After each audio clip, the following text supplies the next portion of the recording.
I've been building this channel for the last few months and it's really gaining momentum. Thank you. Thank you for your support.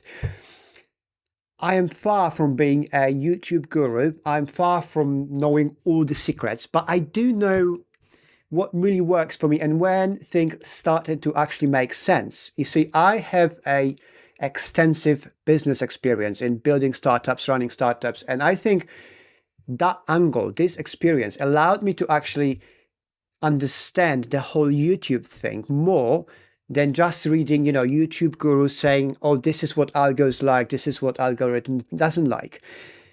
There is some truth to it, but I think the most important thing which you guys missing out, especially you guys who are not able to grow your channels, is you don't treat YouTube as a business, right? Let me explain. Let's go quickly to our favorite open, ChatGPT, right? And I'm just going to show you something. Let's type in 5 most important business objectives. Okay, and let's see what happens. Hit enter. So here we come. Here it comes. First one, it's a profitability and revenue growth. Second is customer satisfaction and retention. 3, operational efficiency. 4 is innovation and market adoption. And 5 is a brand strength and competitive positioning. Okay, so let's work it out around this. And the reason for this video is I want to show you guys, like, you can run your YouTube channel about anything you want. It's absolutely fine. There's like 7 billion people around the planet. There are people willing to watch and listen to whatever you want to talk about. You don't have to be special. But the way you frame it, the way you present it, and the way you, that's very important, explain quickly, and that's the title of what you are talking about, who you are, who is your target audience, is crucial. Otherwise, I think even the YouTube algos, which are very smart, they will have very hard time figuring out what you're actually talking about, right? And then promoting it to your people. So let's go back to these 5 most important business objectives according to ChatGPT. It's the easiest. Like, we don't have to be very creative. You can just do it yourself. You open up your AI free tool, free of charge, and you can just check it. You can test your own ideas, right? But let's say number 1 is profitability. Okay, we have no revenue, I have nothing, no money making through that channel. Obviously, it's less than 600 subscribers, so I'm nowhere near monetization, and I'm not there yet, like, as a business. So let's take this one. This is the key for any business. We take it out for it because we're building a startup. Any startup, whenever you build a business, there is no growth, there is no revenue. It's just you're putting things in place in order to build a business, hoping there will be money following, right, at some point. So let's go to point number 2, customer satisfaction and retention. And now you see, I didn't ask about YouTube, I asked about a business, and ChatGPT nails exactly what YouTube loves from my experience. And then if you read gurus, YouTube gurus, they will confirm. You can talk all you want about your life issues, how unhappy, or whatever you have to talk. But if there's nobody else on the other side, that doesn't matter. Like, I don't understand exactly why people keep talking to themselves on YouTube for months without realizing there's nobody to listen to. And I just don't know what's the reason for that, right? There's so many more things we can do in our lives rather than just wasting time. But if you figure out, like, let's say you have some really bad problem and you are just down, and there are plenty of videos about people, going through challenges, and there's lots of audience for it. People like drama. They want to, hear it because they feel better about themselves. So let's say your life sucks right now. There's a problem. So rather than just talking about your low energy monologue, you should focus on customer satisfaction and retention. You should focus on, first of all, who are you talking to? Right? You have a problem you want to share or you want to get off your chest. Fine, works. It's great. Figure out who is on the other end. Who will be the person watching it? Make the eye contact. Don't be like, it's hard. People just don't want to sit in front of camera listening to whining. They want to hear your story. They can relate to it, perfect, but they want to be part of it. You have to address the target audience. So if you're going through some challenging time, and I guarantee there are thousands of people going through similar challenges, imagine yourself sitting on the other side of this camera, watching yourself, okay? Now, you're not going to like your voice. We never like our voices, right? But make it engaging enough for somebody like you sitting on the other side willing to watch it, say, oh, I can feel it. Like even the quality of video is shit, but I can even relate to this. You know what I mean? It's like it relates so closely, but you have to understand when you're speaking to someone, it's that someone, it's not you. You're not talking to yourself under your nose. No, I don't feel good. It's never going to work. Okay, don't do it. It's my experience. Again, I'll do whatever you want. It's my experience. Like, do not do it this way. Focus on person you're speaking to, even if it's yourself.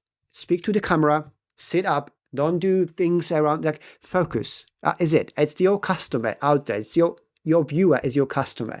You need that customer you need to give him satisfaction, even if it's a drama, maybe even more so. It's probably more likely you're going to get some viewers because they want to see your drama. And retention, they'll say, oh shit, he's going through this similar problem. Maybe like I'll check on him tomorrow, see how he deals with it. And if, for example, in 2 weeks' time, somehow you manage to solve that issue, then you're gonna have a customer say, shit, man, this is I can do it this way. It's your retention. So you got a happy customer and the customer will come back. Right? That's point number 2. Now, what's the 3? 3 is operational efficiency. So that means optimize processes to reduce costs and improve productivity. Fine. You just record yourself in front of your camera. Have your phone, record it whenever you feel like. You don't have to have scripts. I don't have scripts. I sometimes put a bullet point if I want to record specific video about something. But apart from that, that's fine. That's easy, right? You just record yourself in front of your camera. Innovation and market adoption. That's fine before. That's important, okay? That comes down to innovation. I would see it as a thumbnail. Now, lots of people recording this whiny videos or small channels like myself talking to others and trying to be like, something different. Don't put thumbnails. I don't know if it's a good idea. I am not a specialist, but my videos took off way better, way more after I started using thumbnails. It took me some time to actually nail the type and style of my thumbnails. Now they are kind of consistent. I'll get to it in the next point. But I was trying different ones, and after some time, I started noticing patterns. And that is my experience in business and entrepreneurship. You see patterns and you see what works, what doesn't, and you just change quickly, right? So you just release 1, 2, 3 videos with particular thumbnails, see which one works most. Or if they don't work, you just check other videos on YouTube, see what other people are posting there, and just copy it and then change it a little bit for what you want to make it look like, right? So make it your brand. But I think innovation and market adoption, it's a thumbnail and a short, on-point title. I give you this tip now. Like when I record videos, even this one, I first think about title. I think this is like a kind of like title for like chicken egg first videos or everything, right? It's like lots of gurus say the title first and the thumbnail. I think Mr. Beast says he does the title and thumbnail first, and if he can't get it done, then he's not recording video. And I think it works. It works for me. I'm thinking about title because if I have a tight title, simple title to share the message, not only helps me record the video because then I know what I really want to talk about without going off the script. I'm not scripting this one, a video. But also provides clear message to your audience, right? Going back to your previous point, you need to have your audience. So even if you have your whiny video about how your life sucks, you can really nail it if you have a short title rather than just saying how I feel today or this is my vlog about something. Like, say, I have a terrible headache because I got fired. Like, this gives you the message, right? This gives you, okay, there's a headache, this is how you feel, you got fired. Oh, I might be interested. There is, and I had this in my videos at the beginning. I was guilty doing myself. Rather than presenting it as a message, I was trying to share the emotion of what I want to talk about. Do you know what I mean? It's like, rather than, for example, oh, I have a headache because I got fired, I would say, it's really bad. I feel really bad because my boss did not appreciate me, for example, right? It can mean the same thing, but the video should be about getting fired and what emotions you have afterwards, rather than you have an emotion and because there was some firing in there and that doesn't work very well. If you're recording yourself in front of the camera and you're trying to name a video as your emotions, it's going to be very hard, and you're going to have to try a lot to actually be able to convey your message into how the emotion works between people. This comes with a time. I'm getting better in this because essentially what the best things in sales are making customer feel something. So you don't want to be very, like a chapter in a book.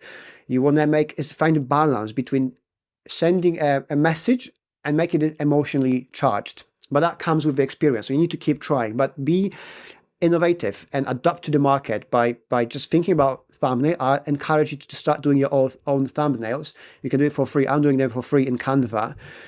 And title, just keep trying with titles, keep testing it, right? And the last one is a brand strength and competitive positioning. And this goes back to the thumbnails. Like I said, I've just a few weeks ago, a month ago, I've kind of narrowed down how I want to see my thumbnails to look like, and it resonates. I think people are kind of starting to understand this is me, this is my brand, and the thumbnail resonates with who is behind the video. And it's building my brand strength for the future. Now, you don't have to stick to anything like this. You can try for a month. You can see different options next month. There are some more successful channels. I see they post very different thumbnails every day, but there's some sort of styling, some sort of type, something around them, which kind of makes you it's that guy posting a video, right? Even a thumbnail there's a different video, different text or different font, you still know that video is coming from that particular channel. You just know it because that's the brand. So if you are a small channel, you've got a small YouTube channel and you're struggling with growth, you can't see 50 subs a week, try to see it as a business. Forget about money for now. That is the one part we're building a startup. Okay, so think about it as a startup. You are a founder of a startup, your own channel. I think it's a great opportunity for anyone to grow a channel. And I said in one of my previous videos, it's probably the best thing anyone in their mid-30s or 40s can do to hope to build some business and financial freedom, because there's very little risks apart from showing yourself up to people, but who cares, right? But you should really focus on trying to nail your audience, speak to them, and treat all this thing as a business, as a startup. Have some structure. You don't have to be too structured. It's probably not very good. Keep it messy. Keep it your style. Talk about whatever you want. See, this took me some time. Topics is not as important, right? Because YouTube will find somebody who wants to listen to you. Whatever you want to talk about. I'm an immigrant. English is not my first language. So I was like, for a long time, I was like, oh my God, should I speak English? And yes. Clearly, there are people across the whole planet who don't mind. They're like, yeah, we can listen to him, the Polish guy speaking English, and apparently it works. So whatever you want to talk about, wherever you are based, do it. Be you. Be authentic, but professional. Treat it as a startup and see how it changes everything. Promise. I mean, trust me. Try it and see. It's like there's no risk. You've tried things already, and you don't see growth anyway, right? So if you try different approach, very likely you will succeed or you get more growth. I think that's it for now. I hope it helps. If it does, please leave me a like. Consider subscribing to my channel where I talk about business topics, entrepreneurship, how to grow things in your life, really, how to progress. And yeah, thank you for your time, for your support, and I'll see you next time very soon. Cheers.